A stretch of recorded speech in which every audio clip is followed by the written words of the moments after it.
Hello everyone. Today we will be covering our last topic of digestion and absorption of proteins as well as lipids. छोटा सा topic था protein का, इसलिए मैंने इसमें lipids भी इंक्लूड कर दिया. आज आपका डाइजेशन फाइनली कंप्लीट हो जाएगा.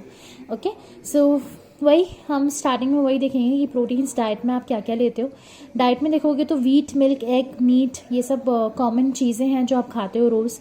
वीट में आपको पता होना चाहिए ग्लूटेनिन एंड ग्लियाडिन होते हैं, जिसके अंदर ग्लूटेन प्रोटीन होता है. मिल्क के अंदर कैसीन होता है, लैक्टा एल्ब्यूमिन होता है, मायोसिन होता है. एग में एल्ब्यूमिन एंड वाइटिलिन होता है.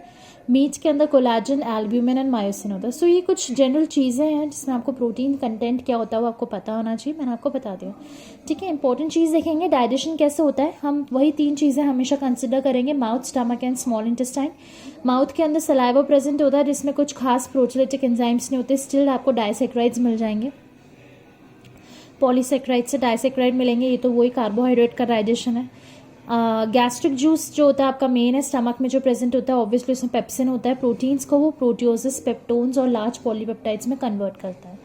यही चीज़ें आपकी कन्वर्ट होती है डाइपेप्टाइड्स और ट्राइपेप्टाइड्स में. कहाँ पे? स्मॉल इंटेस्टाइन में. पेनक्रियाटिक जूस में ट्रिप्सिन, कीमोट्रिप्सिन होता है, पता है आपको. Carboxy peptidases A and B होते हैं जो आपके फर्दर डाइपेप्टाइड्स को इसमें कन्वर्ट करेंगे अमीनो एसिड्स में. तो फाइनल डाइजेशन हो गया, अमीनो एसिड्स बन गए. ठीक है, सक्कस एंटेरिकस इंपॉर्टेंट है हमारा, देखेंगे हम ऑब्वियसली.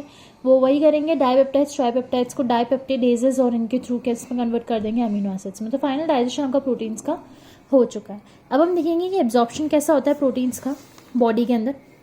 आप देखोगे कि स्मॉल इंटेस्टाइन में जो आपके अमीनो एसिड्स बने थे वो आपके लिवर में भी जाते हैं, लार्ज इंटेस्टाइन में भी जाते हैं. लार्ज इंटेस्टाइन में जाएंगे ये तो आपको पता है. लार्ज इंटेस्टाइन में ये अमीनो एसिड्स अमोनिया में चेंज होकर एक्सक्रीट हो जाता है आपकी बॉडी से. ये चीज़ें आपकी लिवर में भी जाती है. लिवर में क्या होता है कि आपका जो अमीनो एसिड जाता है वो आपके ग्लूकोनियोजेनेसिस के थ्रू ग्लूकोज में कन्वर्ट हो जाएगा, प्लाज्मा प्रोटीन बन जाएंगे. यूरिया जो यहाँ पे आता है आपके सिस्टमैटिक सर्कुलेशन से, अमोनिया जो आता है यहाँ पे सिस्टमैटिक सर्कुलेशन से, वो यूरिया में कन्वर्ट हो जाता है. और अमोनिया सिस्टमैटिक सर्कुलेशन में कहाँ से आ रहा है? आपके किडनी से. किडनी में जो अमीनो एसिड्स आते हैं वो कन्वर्ट हो रहे हैं अमोनिया में. यूरिया जो सिस्टमैटिक सर्कुलेशन में था वो आपके किडनी में आके एक्सक्रीट हो जाता है बाहर.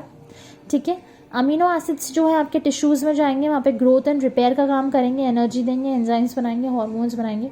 So this was your overall absorption part of proteins. ऐसे एब्जॉर्ब होता है. सिस्टमैटिक सर्कुलेशन मैंने आपको बता दिया क्या होता है अमीनो एसिड्स का. लिवर पता होना चाहिए आपको. लार्ज इंटेस्टाइन में एक्सक्रीट हो जाता है अमोनिया बन के. ठीक है, तो ये आपको ओवरऑल मैंने डायग्रामेटिक फॉर्म में आपको एब्जॉर्प्शन बता दिया. प्रोटीन पार्ट बस इतना ही था.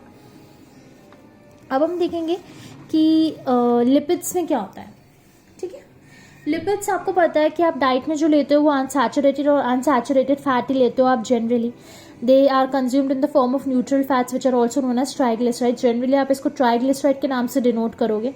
अपार्ट फ्रॉम ट्राइग्लिसराइड्स आपके कोलेस्ट्रॉल और कोलेस्ट्रॉल एस्टर्स भी प्रेजेंट होते हैं. तो हम इनका डाइजेशन भी देखेंगे. डाइजेशन माउथ में देखोगे तो लिंगुअल लाइपेज आपका ट्राइग्लिसराइड्स के थ्रू ट्राइग्लिसराइड्स को फैटी एसिड्स और डायसाइल ग्लिसरॉल में कन्वर्ट करेगा. जनरली यही होता है. फैट्स जब भी ब्रेक डाउन होंगे आपके किस में ब्रेक डाउन होंगे? फैटी एसिड्स और डायसाइल ग्लिसरॉल में. ठीक है, गैस्ट्रिक जूस जो होगा उसमें गैस्ट्रिक लाइपेज होता है, पेनक्रियाटिक लाइपेज होता है. ये आपके ट्राइग्लिसराइड्स को फैटी एसिड्स और फैटी एसिड में करेंगे. अगेन कोलेस्ट्रॉल एस्टरेज आपके ऑब्वियसली कोलेस्ट्रॉल एस्टर पे एक्ट करके फ्री कोलेस्ट्रॉल बना देगा. फॉस्फोलाइपेज ए जो होता है वो इसमें प्रेजेंट होता है. बी जो होता है वो पेनक्रियाटिक जूस में प्रेजेंट होता है. ए जो होगा वो फॉस्फोलिपिड्स को लाइसोफॉस्फोलिपिड्स में कन्वर्ट करेगा. फर्दर लाइसोफॉस्फोलिपिड्स आपके किस में कन्वर्ट हो जाएंगे? बी के थ्रू फॉस्फोराइल कोलिन और फ्री फैटी एसिड्स में. ठीक है, अब ऑब्वियसली सक्कस एंटेरिकस आएगा. सक्कस एंटेरिकस आपके इंटेस्टाइनल लाइपेज के थ्रू ट्राइग्लिसराइड्स को वही सेम फैटी एसिड्स और अमीनो एसिड्स में ग्लिसरॉल में कन्वर्ट कर देंगे. कॉलीपेज और बाइल सॉल्ट एक्टिवेटेड लाइपेज भी हैं. आपको अगर ये याद करना हो तो कर लेना, मैंने इंक्लूड करा है. ये वैसे इतना इंपॉर्टेंट नहीं है, तो if you want to you can learn from your.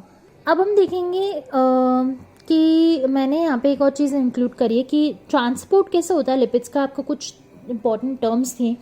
Lipoproteins के थ्रू होता है. लिपोप्रोटीन्स होते हैं क्या? स्मॉल पार्टिकल्स होते हैं ब्लड में which contain cholesterol, phospholipids, triglycerides and proteins. HDL, LDL, VLDL इनका नाम देखा होगा आपने पैकेट्स पे. जो भी चीज़ें आप कंज्यूम करते हो उसमें HDL लिखा होता है. That is high density lipoprotein. High density lipoprotein का मतलब है प्रोटीन का पार्ट इसमें ज़्यादा होता है. कंफ्यूज मत होना, हाई नाम से लिपोप्रोटीन वाला पार्ट ज़्यादा मत समझ, सॉरी लिपिड्स वाला पार्ट ज़्यादा मत समझ लेना। हाई डेंसिटी लिपोप्रोटीन है, प्रोटीन का कंटेंट ज़्यादा होता है, इसलिए गुड कोलेस्ट्रॉल के नाम से बोलते हो आप इसको।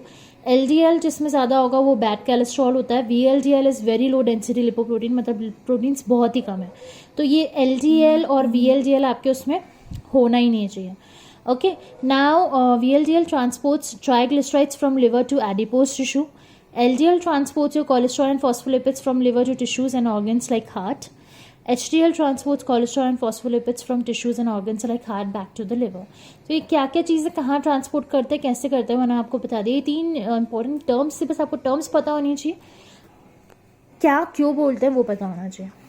ठीक है, इंपॉर्टेंट पार्ट करेंगे हम cover up, absorption of lipids in our body. ठीक है, एब्जॉर्प्शन कैसे होता है, आप देखोगे कि स्मॉल इंटेस्टाइन से लिवर में जाएगा।